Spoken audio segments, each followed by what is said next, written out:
Welcome to Choose Views with Richard Chew.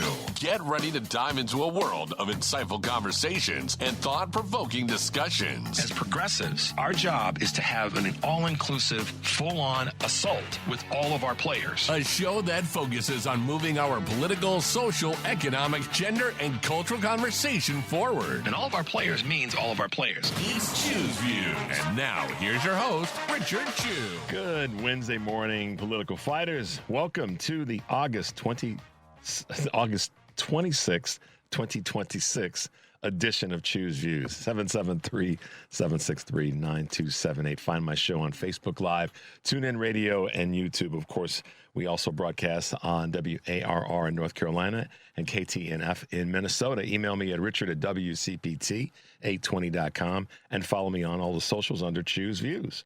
Catch all of our shows by subscribing to our WCPT podcast on Apple Podcasts, Spotify, Amazon Music, and iHeartRadio. There you can get Choose Views featured interviews, Joan Esposito, live, local, and progressive.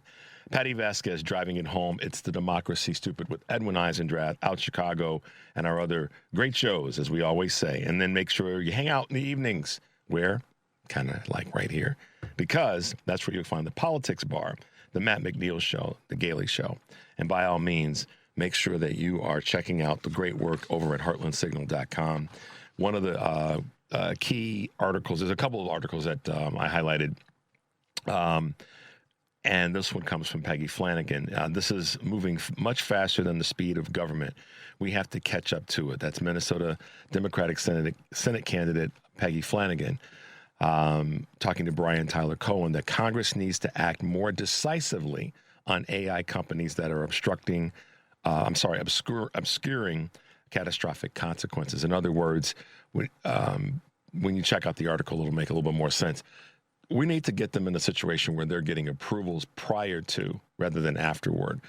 Brad Smith was on with us on Monday, and he talked about that from Wisconsin in terms of areas that are just being gobbled up without any really true governmental oversight, where we got vacant land and they're just rolling in and starting these data centers, and they're happening at an alarming speed. So Lieutenant Governor Flanagan, who's running for a Democratic Senate seat in Minnesota as part of the DFL party, talks about that, and you can find it at heartlandsignal.com. So make your way over there so that you can check that out.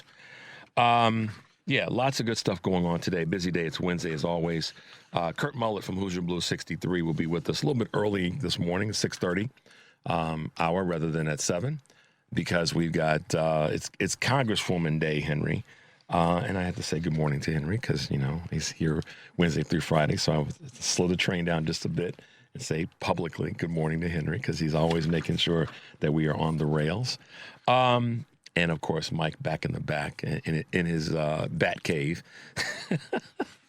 But Congresswoman Robin Kelly is going to be with us in studio in the 7 o'clock hour. And then Congresswoman Nikki Buzinski will be with us as well. So it is Congresswoman Day today here on Choose Views at WCPT. So we're very honored to have both of these great leaders with us. And we'll be chatting it up about a variety of things that both of them are working on from a legislative standpoint, and trying to put the brakes on what this administration is doing to literally harm our country. So there you go. Kurt and I will chop it up on a few things, I'm sure, as we always do. So I'm looking forward to having some time to conversate with him as well. Okay, so as it relates to staying on time today, I will keep the train moving as we try to do.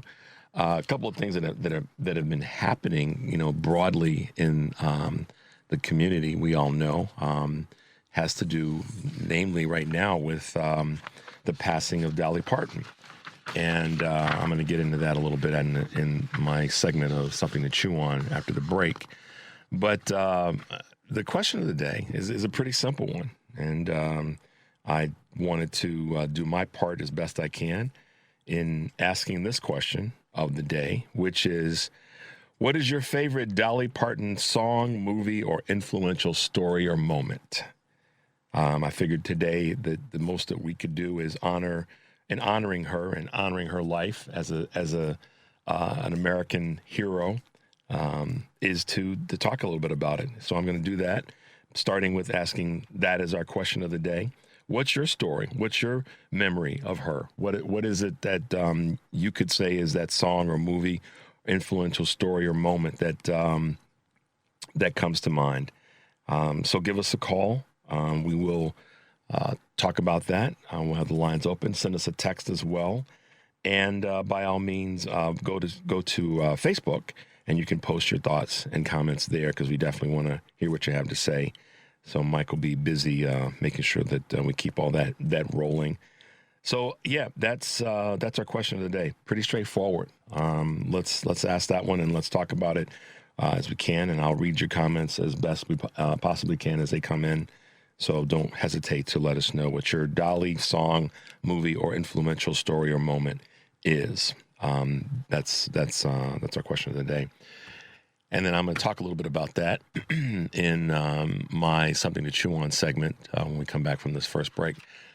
What else is going on? A couple things that you guys should know about right now that are happening in Chicago that I'm going to lean into in a little bit, that speak about some of the changes that are potentially going to take place, and some good moves that the city has made that I think that are important. One that directly impacts the city of Chicago, and the other one that directly impacts, or that more broadly impacts the city and the region, and frankly, folks that are traveling to Chicago. So that's what's happening there in that space. Some interesting conversations yesterday. I was at the car dealership, and I talked with the guy who is in a new role at the dealership, and he was sharing with me how his in this new role, he was sometimes worried that he wasn't going to be good in leading the team of people, because the people that he's now, it's a diverse group of people, both in terms of their income, their experience, their cultural background, and the size of team that he's managing doubled, basically. He was working with about 40 people. Now it's a little over 70. And, the person that I used to deal with at the dealership is no longer there. And so this gentleman's replaced him. And I just said, this is the thing that you want to be able to do. You want the people that you are leading to trust you.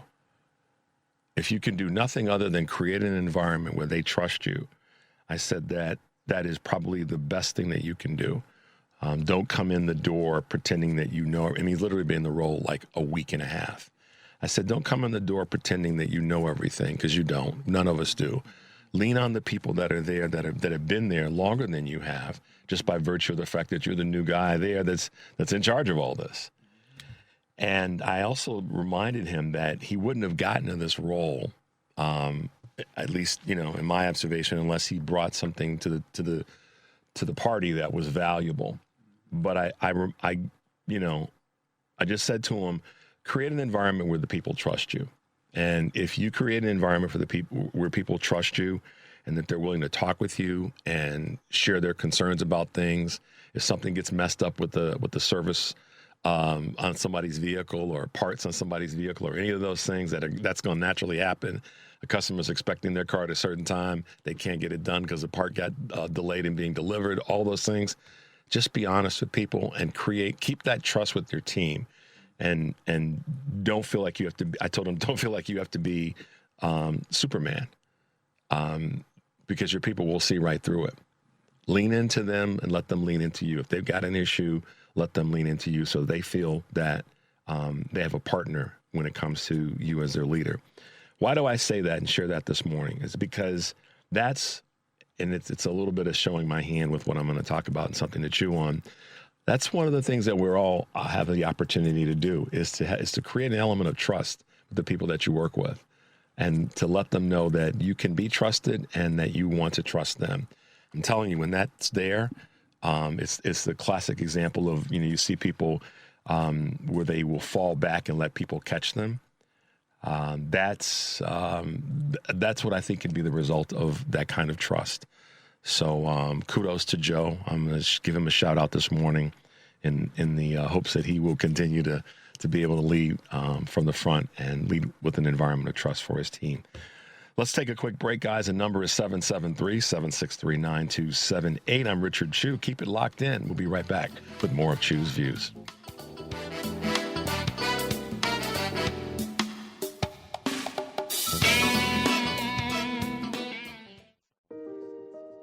Small businesses are the heart of America. But you don't have to go it alone. As the nation's largest nonprofit resource of expert business mentoring, SCORE has helped millions of entrepreneurs build their businesses for free. Get the connections, education, and guidance you need with SCORE. We're ready to help. Find a mentor today at SCORE.org.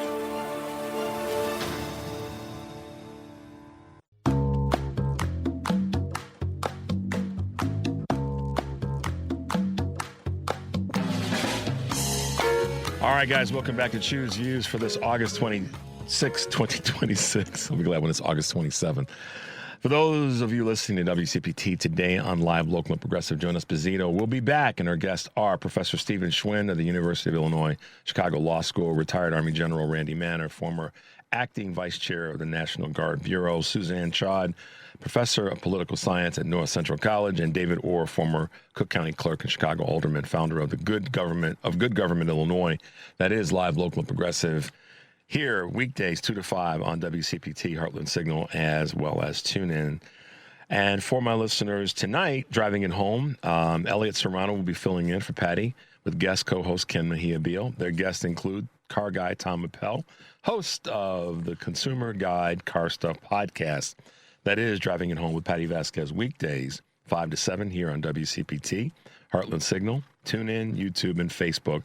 Tomorrow on Chew's Views, Joe Cunningham, former congressman, will be speaking with us and talking about the Pharmaceutical Reform Alliance, and Emily Williams, host of the Webby Award-winning podcast Beyond Voting. Guys, we also have a free newsletter. Every week, Heartland Signal's head of research, Aaron Kleinman, delivers Radio Free America, highlighting stories that matter in state politics but aren't getting enough attention. So subscribe today at heartlandsignal.com/newsletters. And we'll give you a couple of reminders later in the show about our other shows. So a couple things that I wanted to talk about that are happening here locally that have immediate local impact but also have some regional impact are the so this is the first one. The CPS, Chicago Public Schools, has rehired more than 300 full-time employees who were initially laid off in the summer. According to an announcement from district officials yesterday, these restored positions are part of an effort to minimize classroom disruptions as the new school year begins. I think that that's a beautiful thing to happen. I know that there were questions about how this was going to happen or what was going to happen. The district is restoring these full-time teaching and school-based roles that were previously eliminated. So the summer layoffs that were initially announced, they're working to reverse some of that. And this is all part of the goal to close this massive $732 million budget deficit for the 26-27 school year. So kudos to CPS, to Mayor Johnson, and to the alders in this particular case. They didn't get in the way of doing the right thing. Here's another big regional story, local story, but regional impact. Chicago unveils the plans for a 15-minute express train from downtown to O'Hare. Now, why that has impact is Chicago's leading the way once again. It's called the O'Hare Flyer. Proposal is generating a mix of excitement from business leaders and caution from transportation experts. This is something that's unveiled as a privately funded $2.25 billion project that aims to connect Chicago's downtown to O'Hare International Airport via a battery electric express train. 15 minutes, y'all. Business communities are leaning into this, city leadership, and some feasibility studies are all part of it. But the way I look at it, it's pretty simple. This is a way for the city and the region and the country to recognize that we can have good stuff. We can have speedier rail. We can have better rail service. It's an environmental item. It's also a safety item. So I'm very curious about this. And the mayor, meaning Mayor Brandon Johnson, has expressed the initial support, calling it a healthy response and welcome advancement, which I agree with. There's a lot of corporate confidence, but there are some that are going to have their issues and push back. But I think from an environmental standpoint, as I look at it, the more we're able as a city, as a state, as a country, to put energy, no pun intended, behind our bettering our environment by having more sophisticated and safer forms of transportation, the better. So kudos to the folks involved. Just wanted to bring that as a quick tool, a quick point of reminder of what folks are trying to do to improve things going on in the city of Chicago, from education to transportation. So there you go. A couple of quick items, not our normal Choose Views news, but I wanted to make sure that we mentioned that that's taking place here in Chicago. And yeah, the I won't say the calls are coming in, but the comments are coming in from you guys in terms of your text messages. Henry's going to open up the lines in a second. Let's look at what we got here in terms of Dolly moments or Dolly songs. Let's start with Jim says, Coat of Many Colors song is a great example of being a good person who gave back after all of her big successes. That is correct, Jim. You can't have a rainbow without a rain. Diane, that's another great one. They're all going to be great, but just the reminders I think are important. Her Unwavering Love. Favorite song, I Will Always Love You. That comes from 708. What we got? Let's see. Lois says it occurred on the set of Steel Magnolia. The power was out since there was no filming going on. Actors were complaining about the heat. Dolly said to them that they had no reason to complain. She and the others had such unimaginable successes, and this was a minor problem to complain about. She never forgot where she came from, and that's why all types of people appreciated her talent and generosity. Great point, Lois. Yeah, you have nothing to complain about. Isn't that true, Henry? I mean, all we got to do is look left, look right, and somebody's situation is different than ours. And so that kind of leads me to my segment today on Something to Chew On. Henry's got a clip we're going to play real quickly. If you're gay, you're gay. If you're straight, you're straight. And you should be allowed to be, how you are and who you are. I keep saying, well, if you're the fine Christian that you think you are, why are you judging people? That's God's job. We're not God. We're not judges. We're supposed to love one another. We're supposed to not judge, and we're not supposed to take vengeance on other people. That's God's job. I think we should be accepting and loving. We are all God's children. We are who we are, and we should be allowed to be who we are. Yeah, pretty simple. A lot to be who we are. So there's so much love that's being appropriately put out to Dolly, and I figured that I would take a little moment to share some thoughts about her, but also about her work. It's always interesting. We know that someone asked me one time, why is it when you get older, you cry more? And I think it's because you reflect on the fact that you lived as long as you did. And when someone passes away, why do we have this moment of sadness or sorrow? I think it's less about that, and it's more about appreciating the life that you've been able to live. So, with Dolly, what I think is really critically important is it's been about allyship for her. It's always been about her ability to find a way to speak to the least among us. And here's the thing about the least among us. Sometimes people think that is a reflection of economic least. But it's not. In my mind, I think Dolly may have seen it as something that wasn't about a person's economic state, but where they were, which is why I wanted to play that clip about, whoever you are is who you are. And I'll give you some examples that Dolly represented by her work and her deeds, but also that others have. And I'm going to speak about it from the perspective of a black person in America. Stories are coming out about what Dolly did with some of the royalties from the success of the song, I Will Always Love You, that Whitney Houston covered. And we all know the song now and the powerful singing of Whitney in the movie Bodyguard.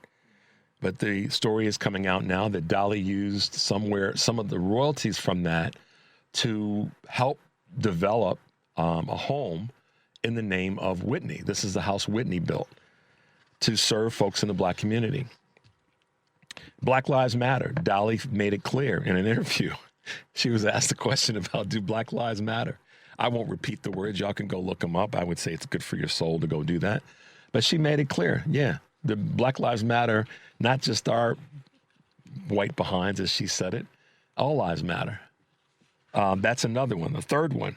This is where I go into this thing about least among us doesn't always mean least financially. Beyonce, stupid amount of money. So least in the financial space wasn't where she was when she caught some pushback and grief from people that thought she shouldn't be singing country and Western music. And Dolly stepped up and said, no, she can sing my song, Jolene. She sang it beautifully. So Dolly stepped up in the moment of least among us that had nothing to do with the money that Beyonce made or what her wealth was, but that she was catching hell from people for just singing a song.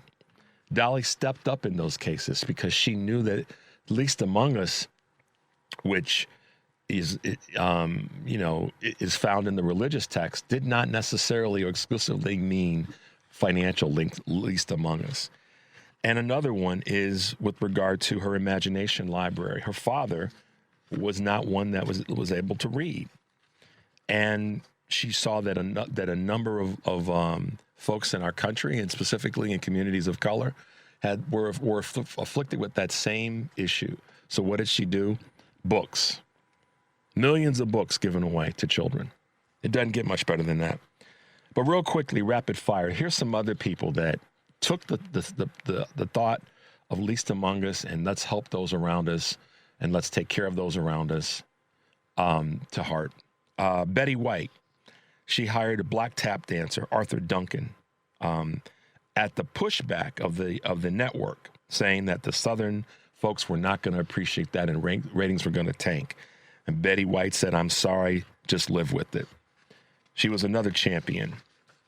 Marilyn Monroe famously used her superstar status to help Ella Fitzgerald, who was doing well financially, but she could not get into and play at certain clubs because she was black. Marilyn Monroe made it clear, if you don't book her, you don't book me, at Macumbo back in 1955. Carol Burnett frequently made it clear that she wanted black singers, actors, dancers, and comedians. Diane Carroll, Sammy Davis Jr., the Jackson 5, Dionne Warwick, Melba Moore, Arthur Duncan, Flip Wilson to be on her show. They were doing well in their careers, but she made it clear that the least among us mattered, and Dolly represented that as well. So we all are going to give her flowers, and we appreciate the leadership that she provided and the trust that she made clear to all around her. There you go, something to chew on today. We'll take a quick break, guys. The number is 773-763-9278. I'm Richard Chew. Keep it locked in. We'll be right back with more of Chew's Views.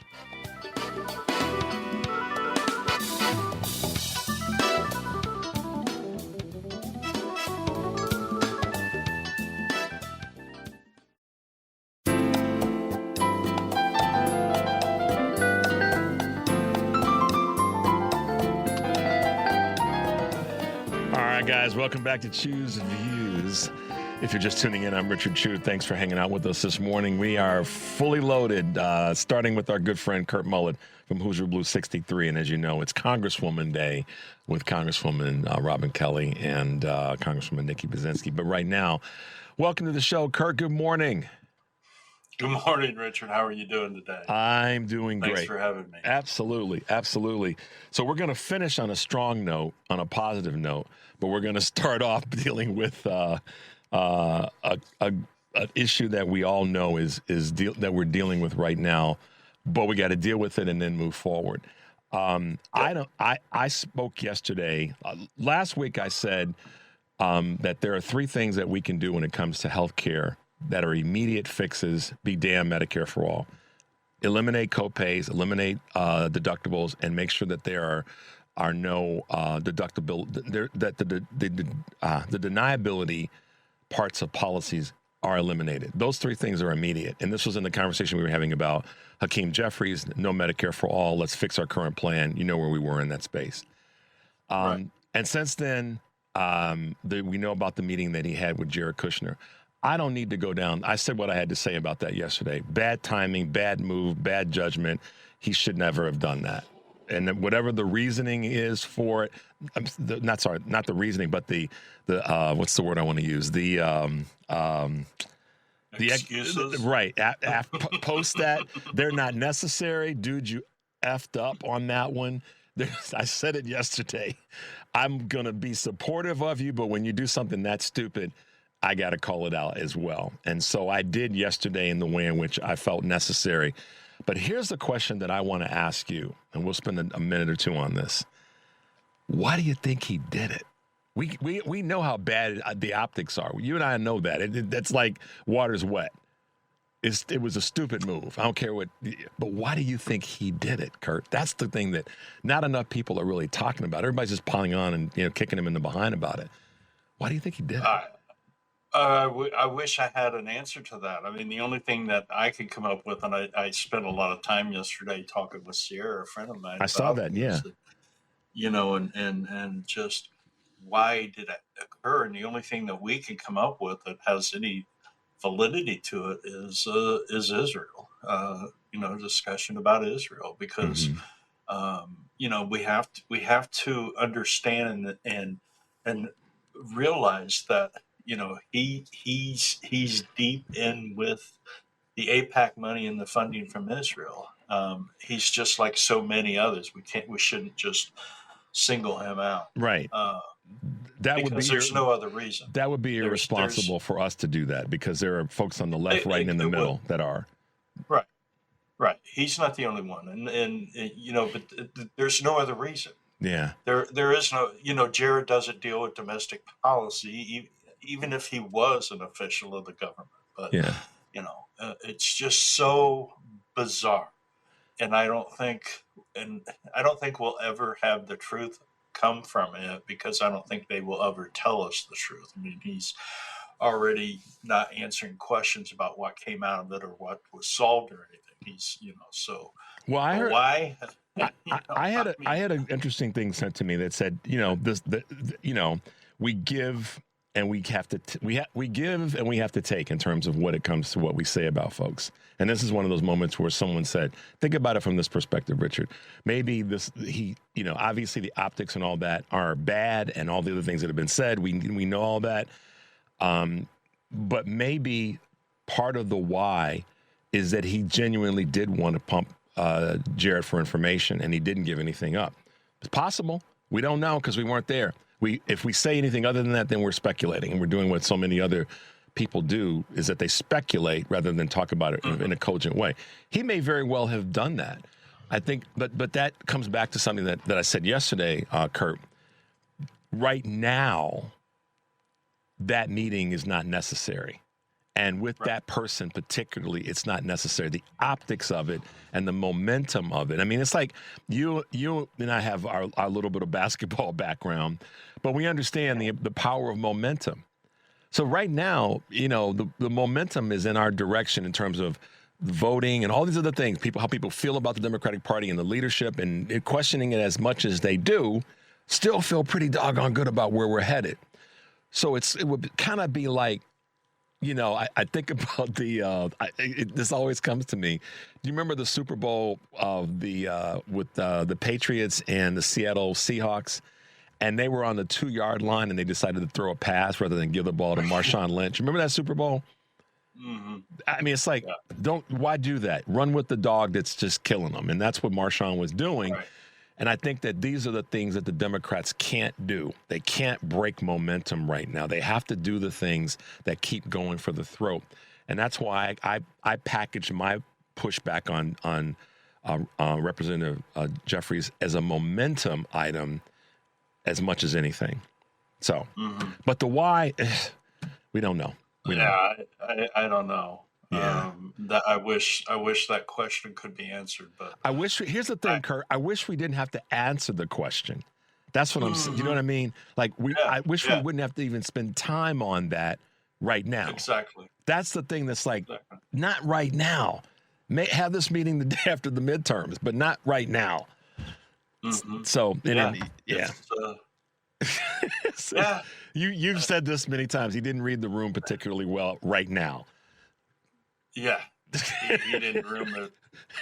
He opened the door and looked in it and turned around and walked away. I guess. I don't know. He just, bizarre. Very. So let's talk about, and I know you had some, I'm pretty sure you did. I shouldn't say I know. I'm pretty sure you had some thoughts about Dr. Syed going on Fox and that back and forth that he had with Jesse Waters. I don't know if you saw it. I hope you saw it, but it was, in my observation, it's how you handle the media opposition, if you will, or the stupid questions and statements and direction that, and namely Fox, but others have done their versions of it too. Did you happen to see that? And I apologize if I'm throwing something at you that you didn't see. I saw clips of it. Yeah, I can't stomach Jesse. Come on, man. Y'all aren't rolling together. But oh man, but you're right. That's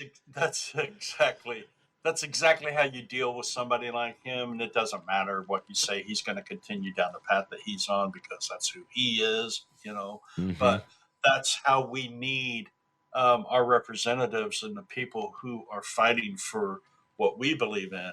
That is how we need for them to be on national media or when they get into the front spotlight. They need to push back and they need to stand their ground and they need to be firm. And Syed is a very educated individual. He knows exactly what he believes in and why he believes in the things he does, and he's going to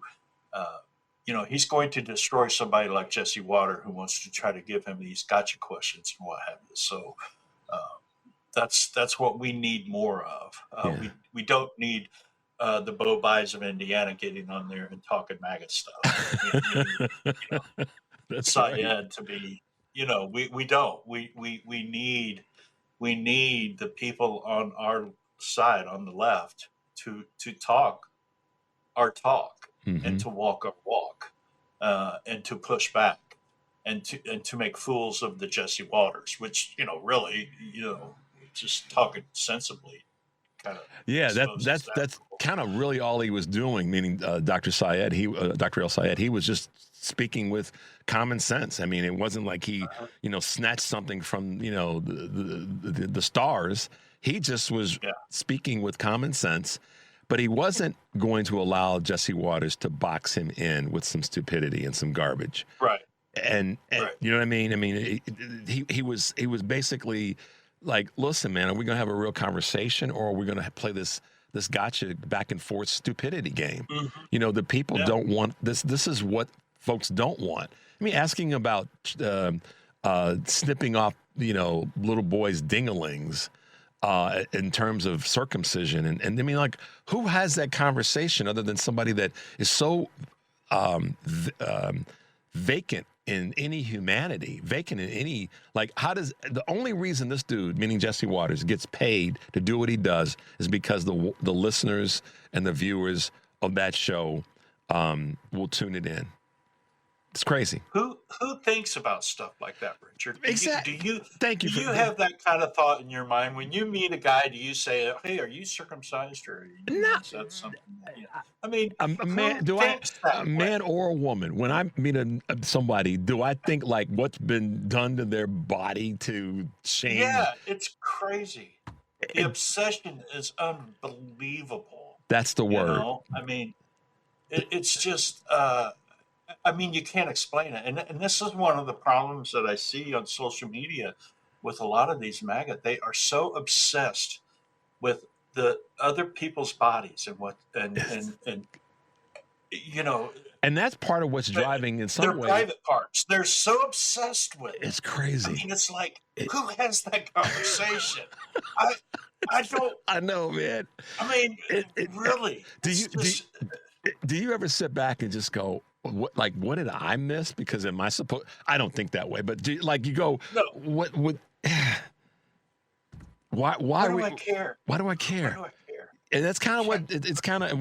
I'm saving this to the end about talking about Dolly, but it's kind of what Dolly said about let folks be what they're going to be. But Anyhow, yeah, I had a assumption that you probably had a thought about this interview that Dr. El-Sayed did with Jesse, because he handled them, and that's what we want to see our folks do. We want to see them handle these weak A's in the media. Kurt, let's take a quick break. When we come back, I want to talk about the Canadian tariffs and some of your thoughts about what's going on in Indiana as it relates to that, and this power outage situation up in Northwest Indiana. Let's take a quick break, guys. The number is 773-763-9278. I'm talking with Kurt Mullett from Hoosier Blue 63. I'm Richard Chu. Keep it locked in. We'll be right back.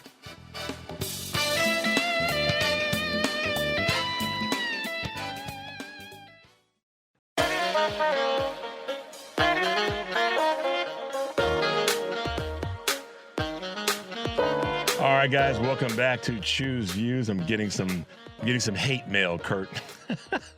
That's all right. Just people are like, why are you bashing on Democrats? I'm not bashing on Democrats. We spoke about what we didn't like about this situation with Hakeem Jeffries, and I cannot like it and then support. And then conversely, but we talk about how strong Dr. Sayed is. So I just have come to the point where the bashing or whatever people want to say. Whatever. Let's talk about Canadian tariffs for a second. Yeah, I know, because you and I'll we'll be off in the weeds talking about, because we know how we roll. Canadian tariffs. Once again, it's a stupid move. It's harmful to the country, and it's really harmful to folks in red states. And I thought about you when this was coming out over the weekend, and I was like, Indiana is a state, and that there are folks there that are going to face even greater harm than states that have some stronger infrastructure and businesses that are able to navigate around this. What are you hearing from folks in Indiana about these most recent tariffs on Canada? Well, I haven't been able to talk to a lot of people about the tariffs because there's so many other things going on in Indiana that we have our minds set on. So the tariff situation really hasn't been a front conversation. I'm sure it will as time goes on. But when I heard this, I mean, immediately the things that come to mind is, hey, how have they worked so far? Are they improving our country so far? Are the tariffs doing a good thing? How's cost of consumer goods? Are they going down? Are lumber prices are skyrocketing because of the industry there? We're wanting to rename Lake Ontario, Lake America. The stupidity of this guy. You got to keep. And I'm rambling all over the place because that's just how this whole thing is. Because there's so much. Let's remember, this guy, he has no understanding of fiscal responsibility whatsoever. His diplomacy is non-existent. His skills in diplomacy, and personally, he's been a loser his entire life. He has failed far more times than he has ever even been close to being successful. In fact, I would say it's very hard to find anything that he was successful at except The Apprentice. Okay. And that was staged success. That was a joke. Yeah, that was staged success anyhow. And even winning the presidency wasn't a success of his own making. It was the intense interference by Russia, the intense interference by Elon Musk in the second go around, and complicity by the GOP and, frankly, corporate media to not call out his BS. I mean, I dare say that if there had been as much hell thrown at him about his lack of capacity to lead this country in the 2015-16 election cycle versus the amount of garbage that they threw at Hillary Clinton, that if the media, so again, it was a failure because he did not win the popular vote in my mind. And so, you're right. Look at the businesses. I mean, we say it all the time, but I think people sometimes forget how serious this is.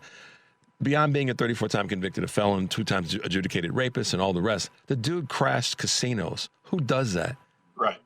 I mean, cash cows you don't crash. And he did it successfully. That's what he successfully has done. So Donald Trump is successful at smoke and mirrors. And as I look at the Canadian tariffs, it's most recent, it's another smoke and mirrors game because the people around him have told him, the experts around him, that if you want to call them that, have said they're not going to work. They're going to have a negative impact and talk about timing with what we said earlier about Jeffries. The timing of these latest tariffs, every expert is saying they aren't going to have any impact other than negative impact on the Republicans in the midterms. Right. I mean, when we look at the situation that's happening with him and all of the tariffs and his policies and the things that he is doing and all that, I mean, people need to understand how dangerously close we are to just a catastrophe in this country when it comes to our economic state and our stability. I mean, it is so fragile right now.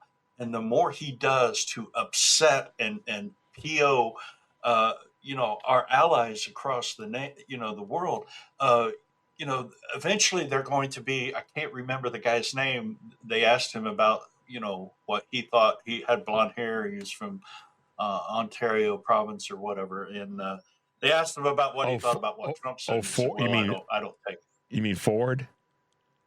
Maybe it was. I can't remember. The one that said that I have a lot of real estate on my back end, which Donald can pucker up to. That dude. Yeah, and I don't take advice from Anyway, that's the kind of attitude that people are having with him because people are realizing, leaders across the country or across Canada and across the world are looking at this guy saying, "What a buffoon." I mean, seriously, and I don't think people understand how fragile our system is right now and how close we are. But this is what Project 2025 is all about, dude. Yeah, this is what man, they want. You they nailed want it. To destroy our because they believe we're driven by Satan and they want to destroy the core of our democracy. And turn it into what they want. So, but this is not going to end well. And here we are. Yeah, the midterms are coming up, but we're also heading into, the winter months where, resources are going to be in need. And if we have a harsh winter, after seeing what happened in Northwest Indiana and in other places, wow, we're setting ourselves up for. I don't know. Yeah. I don't think it could be any crazier than what it is now. One of the listeners said he is a danger to our national security. That's true. Absolutely. He is the biggest danger to not just U.S. quote national security, but global security right now because of you didn't. Oh, absolutely. You didn't say this, and I'm not going to put words in your mouth, but going down the path of how our allies are viewing us. I know, our enemies, whoever they are going to be whoever they are, but it's the allies. And I talked about this earlier when I was talking about Dolly. It's the allies that, when your friends start, your enemies are like, okay, you know who they are. At least you think you do. But when your allies, as my mother used to say, start to feed you with the long-handled spoon, that's when you got to be concerned. When the people that you've been close to start to kind of give you the long arm communication, and that's what's happening. And that, to your point about scary times, that to me is where we are at as great of a risk as anything, is that the folks who we've been partners with, that we've been close with, are saying, I don't know, maybe we should look at trade agreements with other nations, at least until the United States gets their head right. And unfortunately, Kurt, maybe, I don't know if I say unfortunately is the right word, but that's a reflection on the society, or at least, 78 million people. That's a reflection on their judgment. And so, where there's some responsibility for all of us, and this is why you do such a good job of pushing back and trying to get people's attention, which is, listen, y'all, we have a responsibility here to require more and request and require more of the people that we're electing to office. So it is a little bit of a reflection on the general society. I mean, we got to be willing to take that hit and then say, all right, now how do we recover and make things better? Yeah, he's failing on all levels. We understand that. We see that. We're feeling it. We're living through it. His approval rating is dropping. But all of that means nothing if he is, still supportive and nothing is done. If we don't win the House and the Senate and make some changes, and make sure that we do those things, not just talk about them, Right. then it's all for naught. But I saw a meme the other day that I thought was funny, is that his approval rating now is lower than his felony count. So Yeah. I thought that was pretty cool. I think you may have. Yeah, I don't know if I saw that. Maybe, did you send that to me? I don't know. But anyhow, I caught a glimpse of that too.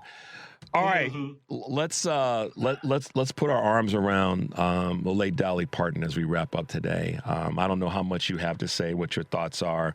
I know how she impacted my life, and I tried to share that a little bit earlier in terms of her belief in allyship and the least among us. And it didn't always mean monetarily least among us, but when someone was in need of a hand, a friend, a support, a good word, that to me is what her superpower was. But talk to us a little bit about your thoughts about Dolly Parton. Well, Dolly was someone that, obviously has been in the limelight for a long period of time. We all know who Dolly Parton is, whether it's for certain reasons or whatever. Her physique, her blonde hair, her just flamboyant way of doing things in a how do I say this, in a gaudy but respectful way. I mean, Yeah. it was, she was who she was. And that's one of the things I loved about her. I wasn't a big fan of her music or anything. I didn't listen to all of it. I mean, I didn't dislike it. But as far as a person, as who she was and where she came from, my mother had a lot of respect for her because my mother came from similar backgrounds. She was very poor when she was young, like Dolly was. And Dolly was the way she was because she did without so much when she was younger, and she had so little that she made sure that, she had nice things. I mean, that's one of the things that, my mother was too. They didn't have to be the richest things on earth, but Mom liked to have nice things because she went without for so long. She grew up during the Depression and all of those things, or was born during the Depression. Dolly was the same way. The one thing that I always respected about Dolly is that she never wavered away from who she was. Nope. And she stood her ground on what she believed in and what she did with her life. She was a heart of gold, man. I said to Henry earlier, you love about Dolly is so many things across the spectrum, but she was kind and loving and giving and big-hearted and all those things. But the other thing that people, may not remember about Dolly and all that niceness is that Dolly knew how to throw a punch, and particularly when someone was being taken advantage of, or the powers that be were trying to take advantage of somebody that was lesser than or in a lesser than moment. Dolly knew how to throw a punch, and that you got to love that, to be kind-hearted and generous. But when it comes to taking care of somebody that was in a moment of need, she stepped up. So that's a great thing. Kurt, it's always good to see you, man, on Wednesdays. I'm glad we were able to chop it up a little bit, and you're looking good. So. Thanks, man. The Santa Claus. Working on my Santa. Yeah, man. Working on my. Yeah, I'm a red-faced Santa. There you go. What can you say with the hat on and everything? Bro. All right, man. We got to bounce. Got to get to this commercial break. Thanks for hanging out this morning, Kurt. We'll talk with you again next week. Thanks for having me. I appreciate it. All right. Have talk a to you great next day, week. Richard. You All too. right. Bye-bye. Number is 773-763-9278. Keep it locked in. I'm Richard Chew. We'll be right back with more of Chew's Views.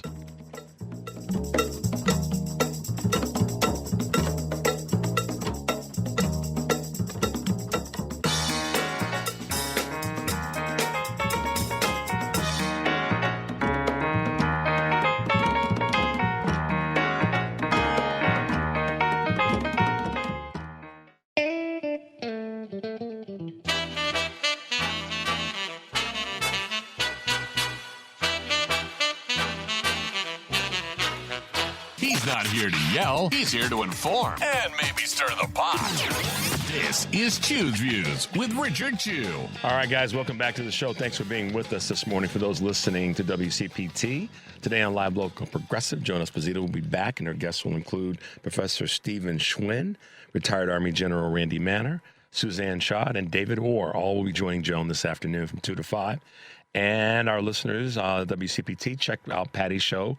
Elliot Serrano will be filling in for Patty with guest co-host Ken Mejia Beal. They'll be talking with car guy Tom Appel. That's Patty Vasquez, weekdays 5 to 7 here on WCPT, Heartland Signal, TuneIn, YouTube, and Facebook. But right now, what can I tell you? Our leadership, our Congresswoman. It's Congresswoman's Day, and with us this morning is our good friend, I can say that, Congresswoman Robin Kelly. Good morning, Congresswoman. Good morning. How are you? Doing great. Sun's going to be shining in Chicago, and I'm happy about that. So, that's always good. And the rest of the upper Midwest. So we have to be very happy about that for our folks, our listeners up in Minneapolis and other parts of the country. So it's a good time. It's good to hear your voice. You've been busy as always, and I mean, you know, it's the thing that I think is kind of your superpower, one of your superpowers, Congresswoman. You are always taking on something. I mean, you know, the dust doesn't settle on you when it comes to being active and working on projects. To do what someone said the other day is really being a representative of the folks that voted for you, but the people that didn't vote for you as well. Talk about one of your latest projects with this Rural Obstetrics Readiness Act. Sure. Well, you know, healthcare is my biggest portfolio, and I've done a lot of work around maternal mortality and morbidity. And this just deals with, there's so many healthcare deserts and maternal health deserts, and no woman should have to travel over an hour for care or to give birth, you know, past shuttered hospitals, and that's what's happening. So I introduced, and it's bipartisan and bicameral, the Rural Obstetrics Readiness Act to give rural healthcare facilities the training, equipment, and support they need to respond to obstetric emergencies.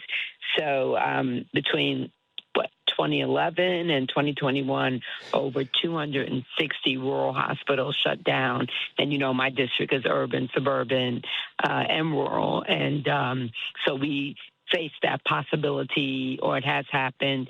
And depending on what happens, more could shut down if everything from H.R. 1, you know, with Medicaid and goes into effect. So there could be 9 hospitals that close in Illinois. That's predicted, and 2 of them are in my district. So, you know, I'm looking out for the moms and families. You know, women's care, women's health care, I fortunately have had enough, a lot of folk around me, women that have said over the years to pay attention to women's issues because they represent the family. And whether you are a father or not, you know, I'm blessed to be an uncle of many and a great uncle of many more.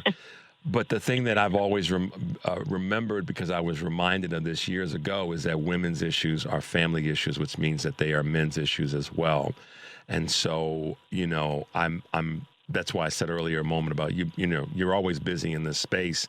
So thank you for that. You know, I thank you for that as a guy that doesn't have any children of his own, but I got a bunch of nieces and nephews and now some grandnieces and nephews that are going to, you know, have to make it through this world, and knowing that they've got this type of legislation, you know, led by you and others, is really a powerful statement. So thank you for once again doing what Congresswoman Kelly does. And even if you don't have any kids, you had a mom. You know, and I guess you have mom and sisters and aunts. Yes, right. I just had a text back and forth with one of my aunties yesterday just to check in on her and see how she's doing, and you know that's exactly right. So that's why guys, we have to make sure we're constantly stepping up and being there to support women's health care issues, because we have aunties, we have mothers, we have sisters, and we have female colleagues that we want to make sure that their health is on point. So the Wells Act, how do these two kind of work together in terms of the Rural Obstetrics Readiness Act and the Wells Act? Sure. Well, the Wells Act definitely deals with maternal mortality and morbidity, named after Mrs. Wells, because when she was in the hospital 6 hours, and the hospital just discharged her, and 8 minutes later she gave birth, and she and her husband's truck because they couldn't get to another hospital fast enough. So this deals with the hospital discharge plans, making sure that the person knows why they're being discharged. They have seen a doctor before they're discharged. A hospital knows where the patient is going next and what their transportation is, and also so a safe discharge plan. That's what it deals with: a clinical justification, verified transportation, a backup facility, and again, the patient understanding why they're being discharged. And then also we put in some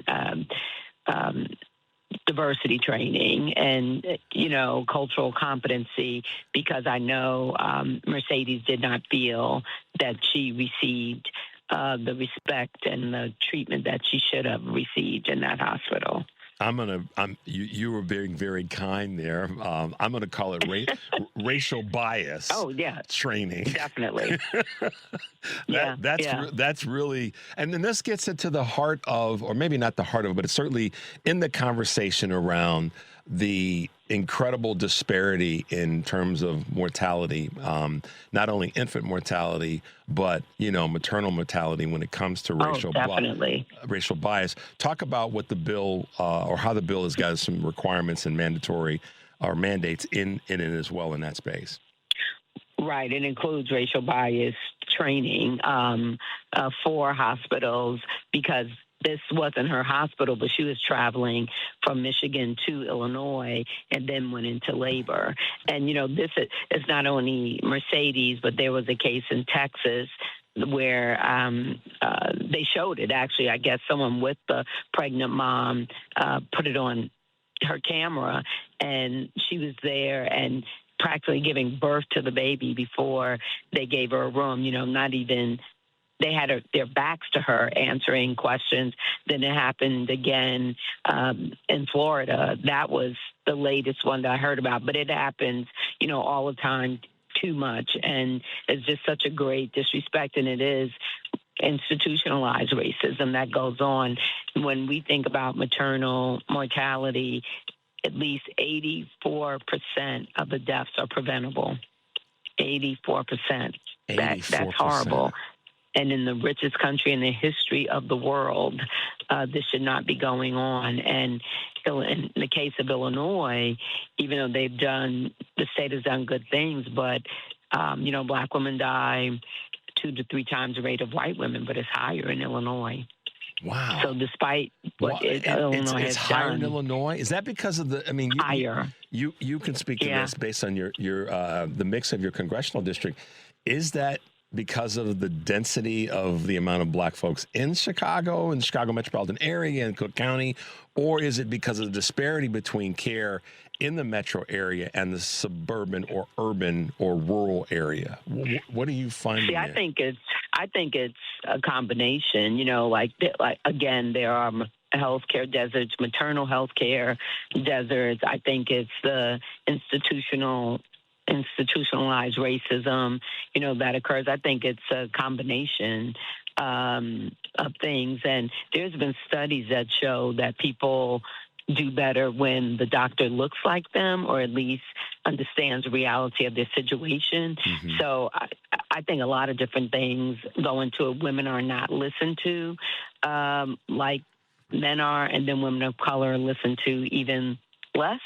It happens to all women, but it happens to Black women and Native women more. And some of it is tied to these unfortunate old tropes about the maternal strength and pain tolerance of we could take more pain. Black women and Native women particularly. So some of it's tied to, once again, age-old lies about the humankind. So yeah, that's a big part of it. Have you? I guess maybe the question I want to ask is this: the receptiveness of both of these in terms of the Obstetrics Readiness Act and the Wells Act, I presume, has been positive? Well, the Obstetrics Readiness Act is bipartisan and bicameral, so I'm hoping that we get this done before my days are over. Now, the Wells Act, yes, on the Democratic side, it's been receptive. I don't believe I have a Republican, unless something happened recently, a Republican sponsor of the bill. But if I cannot get it passed, there are other people that will shepherd the bill for me. Great. It's not the person taking my place. There's, more than me working on this issue because it's just so huge. Yeah. Congresswoman, let's take a quick break. When we come back, I do want to talk about what you just said and as we move forward. The number is 773-763-9278. We're talking with Congresswoman Robin Kelly. I'm Richard Chew. Keep it locked in. We'll be right back with more of Chew's Views.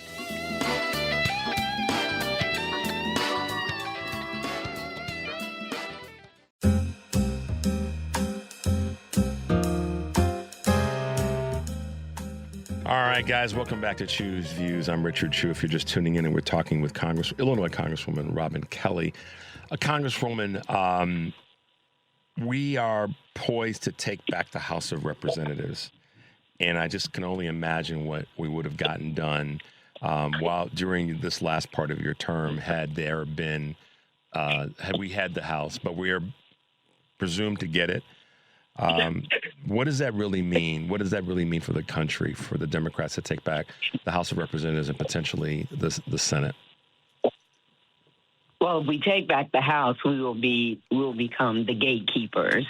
We'll still have a hard time passing some things because, we need the House, the Senate, and then a willing president to sign legislation. So, but we will be able to be the gatekeepers and stop some of the awful stuff that they're trying to pass. Now, under Hakeem Jeffries' leadership, we have been able to do some things, that we didn't think, like the Epstein files and the ACA tax credits and other things that we got accomplished. But again, Epstein files passed in the Senate, but it didn't pass. But the ACA tax credits, didn't pass in the Senate. So it's still not going to be easy, but it'll be better. Maybe we can normalize, some things. But again, we were able to get some things done, but it's tough, with Republican, but we will become the gatekeepers until 2028. It'll help if the Senate wins, but I am 99% sure the House is going to get there.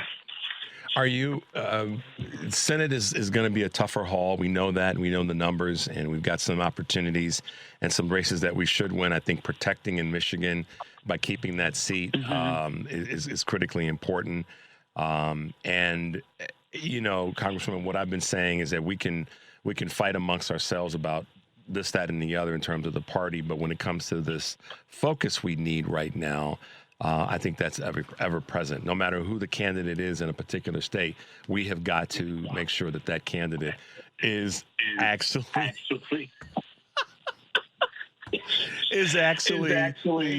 to be supported by us.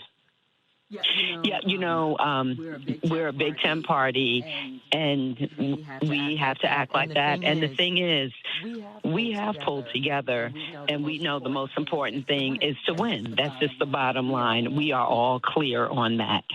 Without a doubt. Wow. She just like rolled in.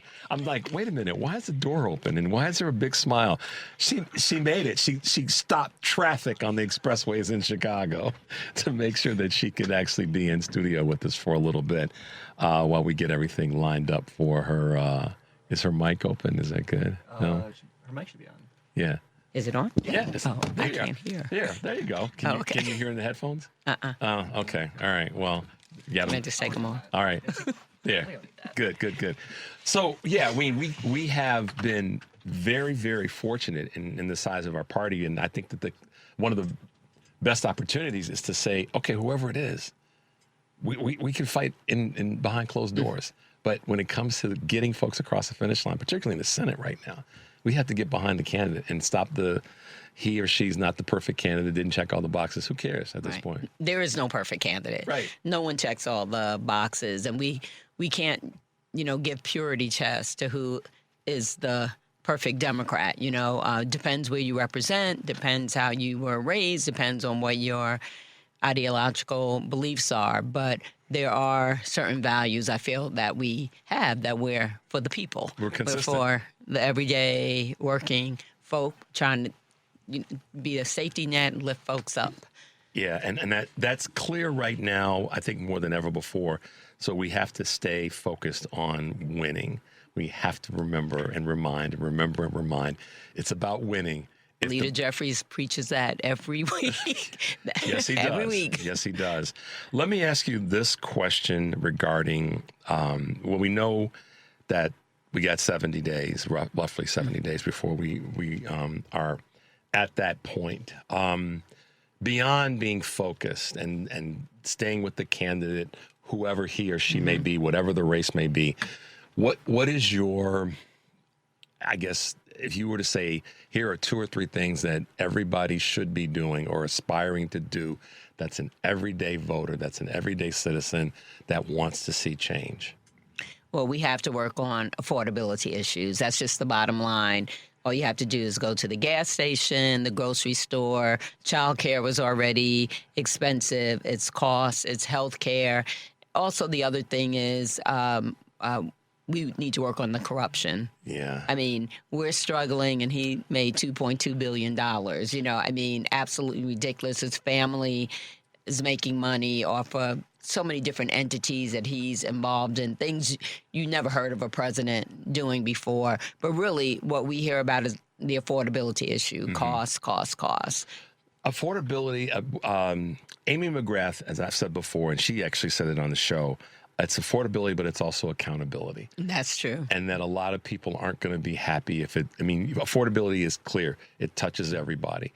And accountability has got to be part of what we work toward, because there's a lot of things, that $2 billion that you talked about, how was it actually earned, and who's a part of the money being earned, and are the people that are part of his world, Jared included, and others, was that money made on the up and up? And the other thing that I've asked is, how many people that are not your colleagues that are on the other side of the aisle have benefited by what this administration has done? I think the accountability part's also important. No, I totally agree. I think that's a part of we got to stop the chaos and corruption, and accountability is a part of that. And I mean, they put forward bills like the supposed stock bill that was put forward, but it doesn't hold the president or his family accountable. It doesn't even hold members if they're already doing something. And we have to show the public that they can trust us. That is extremely important. They can trust more than their particular member of Congress. People tend to like their member, but don't the like body. Us as a whole. Yeah, the body isn't we don't rate very well. Yeah. So we have to change that so people feel good about it, and also that we attract good people to run, like I've had so many people say, I could never do that job. I wouldn't want to do that job, or, like those kind of things. And we don't want people that really care about people and care about public service to feel that way. How do you feel about what's going on with some of the state politics? I mean, what takes place in Illinois and and other blue states, we're getting a lot done in the blue states, but the red states seem to just be running around with a parachute on and having legislation or proposals that are keeping people back rather than allowing people to go forward. I also feel they're waiting for or at least their governors are waiting for their orders from the president. I mean, that's how, when you think about Governor Abbott, find me 5 seats, and they did the gerrymandering, and it's causing some of my colleagues to not come back next year because their seats are wiped out. In Tennessee, North Carolina, we would have been in the majority if it wasn't for them wiping out 3 Democratic seats. Right. So I just think that they, are minions, it feels like, of the president, quite frankly. And I go back to Governor Abbott with Chicago's undocumented issues. It started with him sending people. You can't blame Mayor Johnson for that, or the governor for that, because that was something that an awful act of or lack of humanity. Mm-hmm. Okay, so big question as we wrap up. I can't imagine what that is. What's your next chapter look like? And I say that in all due respect, because I know I said at the beginning, you just keep doing. So what can you tell us? Really, I'm keeping my options opening, and I'm listening. There are people that have approached me about doing different things, but I like giving back. I like helping people. I like serving the public. So we'll see. I'm just trying to take it all in now. Yeah. And I have absolutely been very fortunate in my career. I've loved my jobs. This has been my favorite, being a member of Congress. So I just can't go into anything. Yeah. No, you can't. After That's true. this, so we'll see. I'll know probably. I would give myself until, let's say, October to know what I'm going to do, because I have to make living decisions also. Yeah. Well, we are excited about whatever that's going to be. And you've been very special to the show and to the station. And it goes without saying how much your leadership has mattered to so many people, not just in your district or the state, but throughout the country. And I go back to something that you took on last year, which was like you kind of went on your road tour. And that just goes to show how much you care about not just the district or the state, but the country at large. So I'm giving you your flowers in that regard, because you definitely walk the walk, and that's kind of what we need to see more of. Well, I've been traveling a lot this summer and have gotten a lot of thank yous, and we're going to miss you, and we can't believe you're not going to be here, from a lot of people. I've had to say, don't make me cry. Yeah. Too late but for thank that. you. Congresswoman Robin Kelly, thanks for being with us. She stopped traffic across the universe. We're going to take a quick break, guys. 773-763-9278. I'm Richard Chu. Of course, we're going to take a quick break. Keep it locked into Chu's Views. We'll be right back.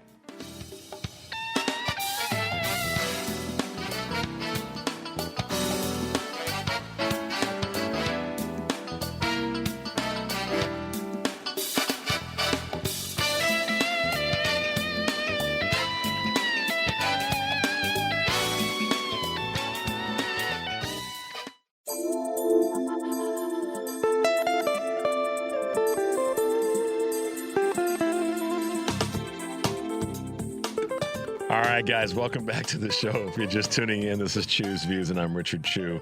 Congresswoman Robin Kelly just did that sort of on the phone, made it here, hung out with us in the studio for a bit. So kudos to her, and thanks to her team for getting her here. And y'all need to give her flowers. She's working her tail off, has for years on the state level and the federal level as a congresswoman. And it's interesting, Henry, about her. In the moment of Dolly Parton passing away, to have another great woman leader that's in the fight, that's fighting for everyday regular folks, guys, and doing the work. Same thing applies to our next guy. I said it was Congresswoman Day.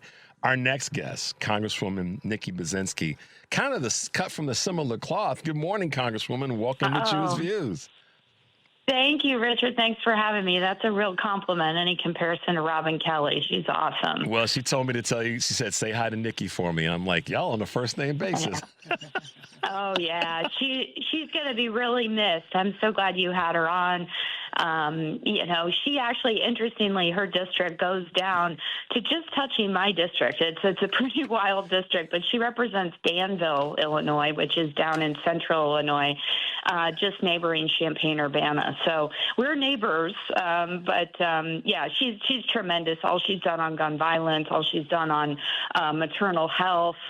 She's just been an incredible leader in the House. Yeah, she really has, and she will be missed. That goes without saying. And you, as a true colleague of each other, will you both have gotten so much done.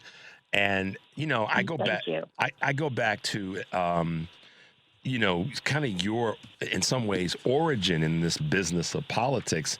Mm-hmm. And a lot of people don't know this about you necessarily, and that is, part of your career started making sure that regular folks in labor unions were properly represented, and that they knew that there was someone that was fighting for them. Here you've got people that are firefighters, and you're making sure that they're taken care of. Talk a little bit about how that has still grounded you to the community that you represent.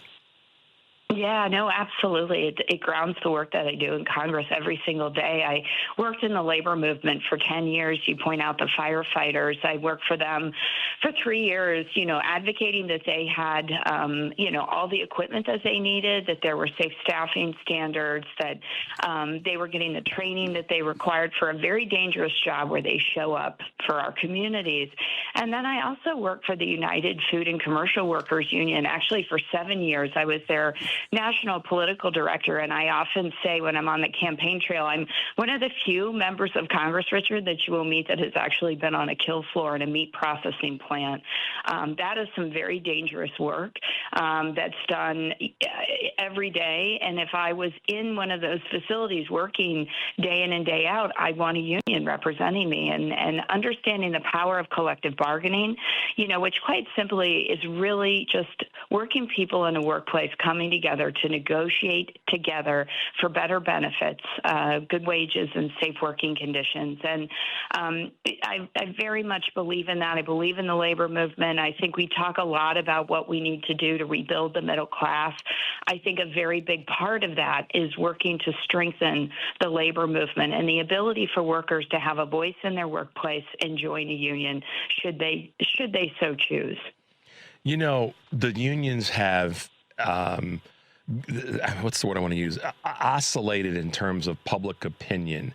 But a lot of the negative side of the union conversation has come from those who want to be union busters. And I'd say that with no apologies, because we don't need to. There are people who recognize, and that tended to be on the corporate side, and in some cases the political side, that did not want unions to be impactful because it held the businesses, and in some cases the politicians, accountable, because they were going to fight for things that were right for the people who were really making stuff and making things happen. So we've I won't say we've had a comeback, but it seems like we're having a little bit of a comeback of the ability for unions to have a seat at the table and be impactful in a positive way like they've been in the past. What are your thoughts there? Well, I agree with you. I think that the approval ratings, if you look at polls nationally for support for the labor movement, has probably not been any higher than it is right now, certainly in my entire career. I think the next question to that is, how do we, as those that care deeply about the labor movement, have been I'm actually still a union dues paying member of UFCW Local 881. How do we harness and translate that support into policy change? And that's what's kind of yet to happen. I'm one of the original co-sponsors of what they call the PRO Act. Really, basically, for your listeners, what it is it would provide a more level playing field for workers in a workplace to organize their workplace. It is very lopsided right now. If a worker wanted to country, every rules are different. We have in the state of Illinois, obviously, some of the strongest protections. But in many other states, there are captive audience meetings that workers have to be subjected to, meaning that their employer will force them to listen to their side only in an organizing campaign, making limited access for a union into talking to the workers in that workplace about the benefits of joining a union. So the PRO Act would actually help to make it just easier for working people to understand the benefits of the labor movement, and then they make the decision whether they'd like to unionize. But two things are really hard. One, organizing your workplace, and then the second is getting your first contract. We all remember the movie Norma Ray. She won that organizing campaign, but what they don't show what's next is her getting to a negotiated first contract. And oftentimes, employers will drag their feet to prevent that from happening, which resets the need for an organizing campaign. That's a lot of political jargon, but those are really big policy initiatives that I think would help to strengthen the labor movement and allow us to really catalyze on that support that you pointed out we really have for the movement right now with the general public. And it's interesting because I kind of link that in some ways, and maybe you can clarify it for us, with the letters that you have kind of been one of the leading voices on to the Trump administration as it relates to the Office of Management and Budget, because at the end of the day, money dispersed properly is going to impact the people that are downstream. And, Russell Vought has been a true chaos agent when it comes to this. Yeah. So that's a good way to put it. Well, believe me, that's how I feel. So I'm going to speak my truth in that space. I've said to folks close to me, if there's certain people in the administration, if they're walking down Michigan Avenue, you need to push me down. You need to push me down on the ground and sit on me, because I'll probably end up going to jail for how I'll approach that person, because they're chaos agents. Representative Burzynski, talk about the letters. Talk about your pushback. Yeah, well, I think pushing back has been what we've been doing, over these last 2 years to this administration. Russell Vought has certainly been one chaos agent, but we both well know that there have been many, and they've been effective in creating that chaos all across the country. I actually served as the chief of staff at the Office of Management and Budget under President Biden, so have a little bit of a unique familiarity with the office.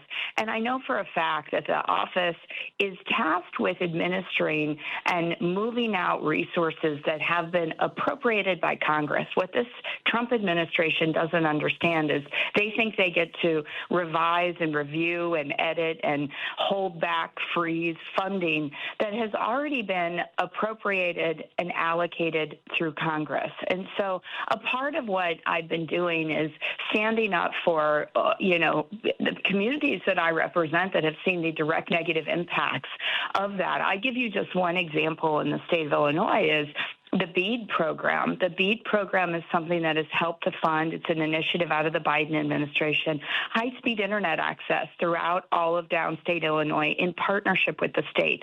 The federal government and OMB have just been freezing and withholding that money for really, honestly, no discernible reason other than the fact that we're a blue state.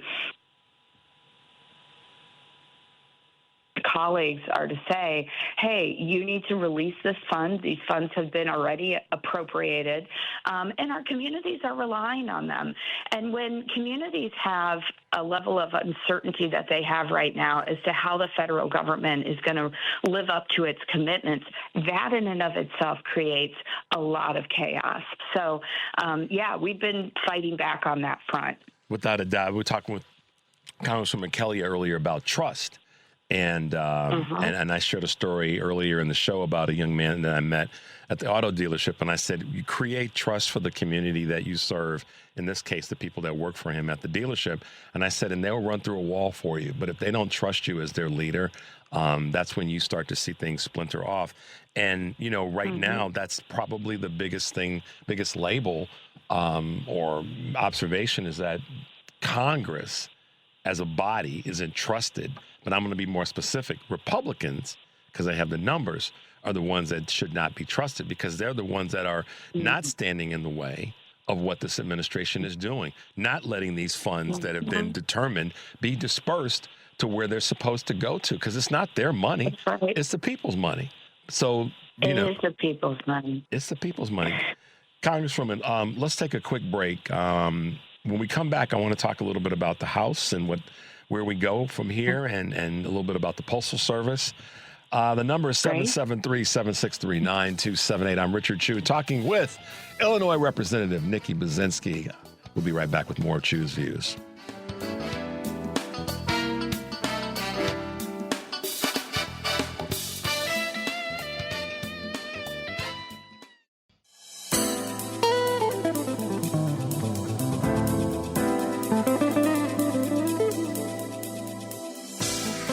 All right, guys, welcome back to the show. If you're just tuning in, this, of course, is Chew's Views, and I'm Richard Chew. We're talking with Illinois Representative Congresswoman Nikki Brzezinski. It's Congresswoman Day. We had Congresswoman Robin Kelly on a little bit ago.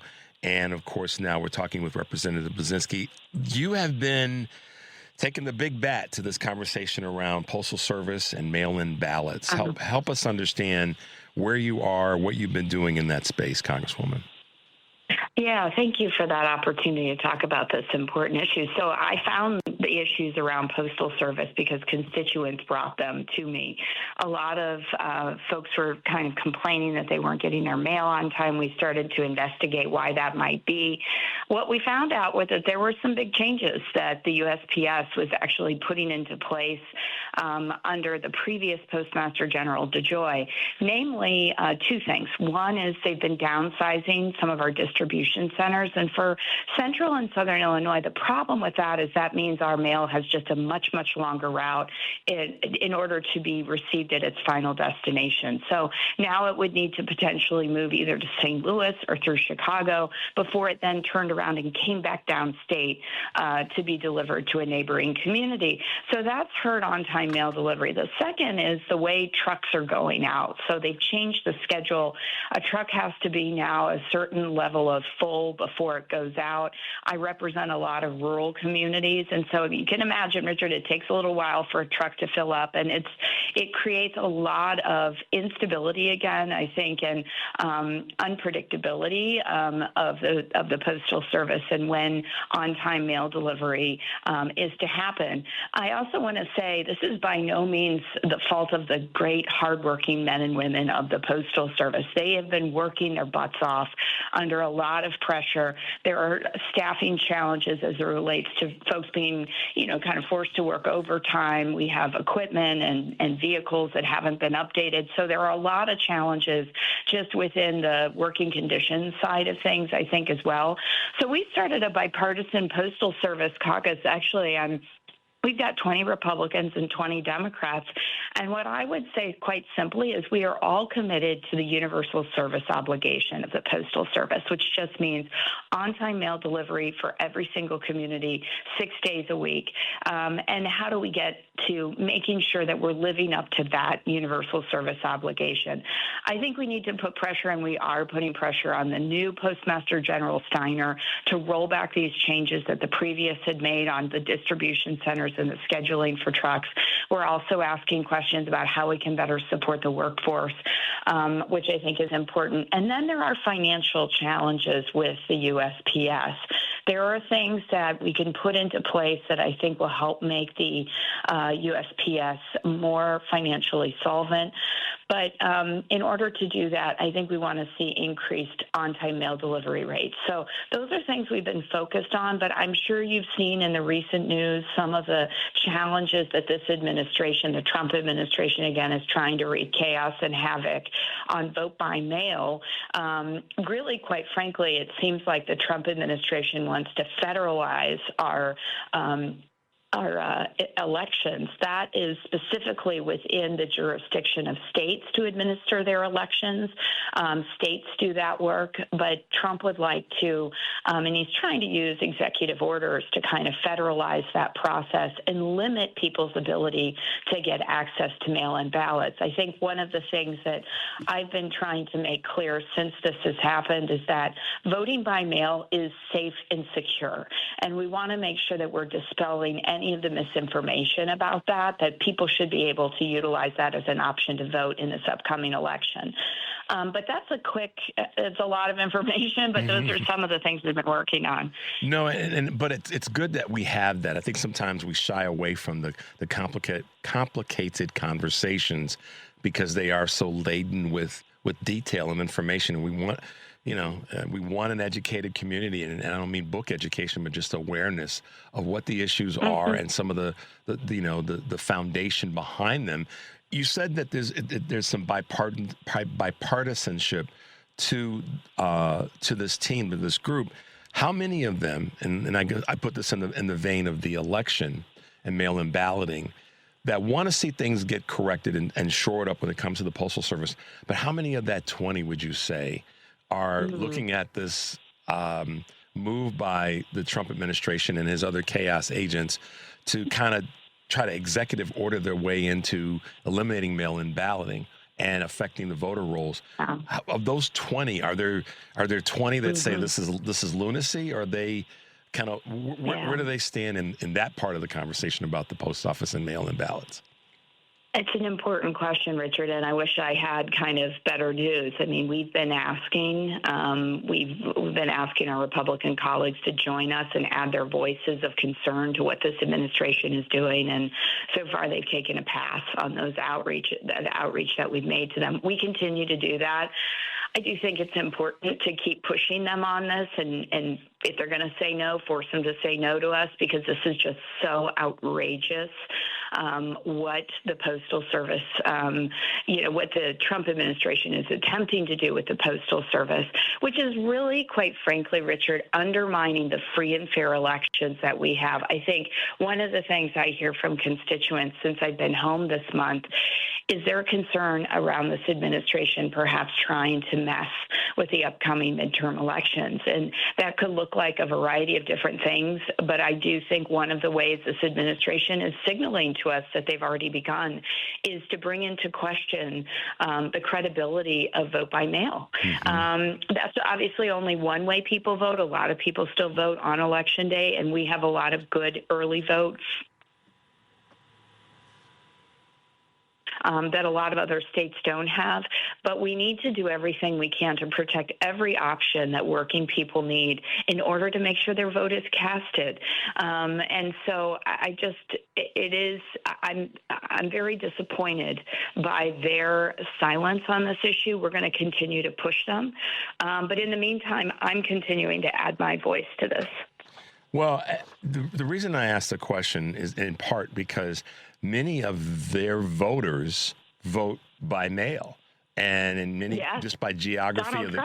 Donald Trump does, yeah. And furthering that, Congresswoman, the number of folks that are in red states, red districts that vote by mail are going to be the ones that are deeply impacted by what he's trying to do through executive order. I know that he's, focusing his ire on blue states for obvious reasons in terms of, what he needs to do to keep him, being impeached again if we take back the House. But that's clearly why I'm asking, the question with regard to, don't Republicans understand that their voters are going to, on a down ticket election, if red states can vote by mail, that impacts not just the presidencies or the election for presidency, but it affects other elections too. So, it affects everyone. You're absolutely right. Yeah, it baffles my mind sometimes. Okay, so we're talking about the House. The odds are, Congresswoman Kelly said she's in the 99th percentile that we're going to take back the House. What's that going to mean, Representative Burzynski? What are we going to, I guess a two-part question. What is this going to mean, and what are we going to have to do to make sure that happens from a voting standpoint? Well, what we need to do is not take it for granted. I think the projections do say that, yes, I think the forecast is that we're going to take back the House. I agree with Robin on this, but I think we can't be complacent. I mean, we have to make sure that everyone gets out and votes. People have a plan to vote early, utilize vote by mail. So I think it's continuing to work our butts off between now and November 3rd to make sure that we're doing everything we can. I've been traveling to some of the most competitive districts in the Midwest. I've been to Eau Claire. I've been to Davenport. I've been to Lansing, Michigan to campaign for some of these great House candidates that I truly believe are going to flip these seats. So I'm doing everything I can, and I'd urge everybody else to do the same. I think we take back the House, and we need to do two things. One, we have to address cost. I mean, affordability is the issue of this election cycle, but it's not a buzzword. It's a real pain point for the constituents that I represent. We need to address our broken healthcare system. We need to bring down our utility bill costs. We need to stop this war in Iran. We need to continue to do good good work that we've been doing this Congress on affordable housing. We need to build on that. We need to address our broken child care and senior care systems in this country to make them more plentiful and accessible and affordable for Americans. And so we need to stay very laser focused on that. But I would also say we got to walk and chew gum at the same time. We also have to hold the Trump administration accountable. And we're going to have a whole set of other tools in our toolbox come January to be able to do that. And so that is critical. Bringing down costs is critical. Those are the two top priorities that we have to have when we take back the House. When it comes to voting, one of the things that a listener just sent to me about the Postal Service, and that my brain went down the path of, and let's get the John Lewis voting rights amendment in place, because that'll shut down a lot of this garbage around the Postal Service or Trump trying to impact elections through executive order and all the rest. So that's another one that we got a lot of work to do, as you said. We got to work our butts off, and I'm got to hear you say that. So talk to us real quick as we wrap up, Representative. Are there any particular committees that you are thinking about working on, or staying where you are and just expanding that? What's kind of your wish list in that space? Oh, I appreciate this is a good question. I would very much love to be on the House Appropriations Committee, because of the work that I did as the Chief of Staff at the Office of Management and Budget. I think that really well suits me to join that committee. It's a good committee, I think, when we're talking about Trump and accountability. That's a committee where we're going to be able to flex our muscle, and I want to be on that committee for in part that reason. The other is I come from a district that could really continue to use investment, and so I'm hoping to move. I've loved being on the House Agriculture Committee and the House Veterans Affairs Committee, but to make the pivot to the Approps Committee. Let's be honest. You want to be on that committee because you want to be able to look Russell Vought in the eye in a committee hearing and say, not on my watch. Come on now. You can be honest with me. I know you want to drop the hammer on him. That's right. Absolutely, I do. And I'll get that opportunity when I become a freshman member to that committee. So, yeah, I'm looking forward to it. There's a lot of things we can do. That you probably raised up in your chair on that one, because I know you with the history that you've got on that committee. Yeah. Absolutely. Yeah. It'll be a fun day. We'll have to talk that day afterwards. Yes, we will. Well, to that end, we'd love to have you back on the show. It's always an honor to have you with us, and I've been blessed today to have two of the best congresswomen in our country on the show. So thank you to Congresswoman Kelly. Thank you to you and to the leadership that you both have represented. Just stay safe, stay focused. We'll have you back again soon. Okay? Thank you, Richard. Really appreciate it. Thank you. Always. My pleasure. Be well. Talk to you soon, okay? Okay. All right. Thank you. Bye-bye. I don't know what to say, Henry. That's what leadership can look like, y'all. It can. These two women are fighting like hell. And, we got to get behind them and stay behind them. Anybody out there that's waffling and, trying to find the perfect candidate and the purity and all that stuff, we can't do that right now. It's not going to work. It's not reality. And I think that, our late Dolly Parton would have said the same thing. It's not reality. We have to take what we have and work with it. She was, at the epitome. If you think about that, she took what she had, like Kurt said, and she worked with it, and she made good out of it, and she made people's lives better. So let's do the same thing with our representatives, folks that are running for office. Let's get behind them and help them do better. That's part of it is our responsibility. So thanks for hanging out with me this morning. Thanks to Kurt Mullett for being with us. Thanks to Congresswoman Robin Kelly and Congresswoman Nikki Brzezinski for being with us this morning. Henry and Mike, as always, you guys are the road dogs that are the ultimate road dogs to keep us on the rails. Stay tuned for the Stephanie Miller Show. Take a deep breath, y'all, and make your life count. We will see you tomorrow.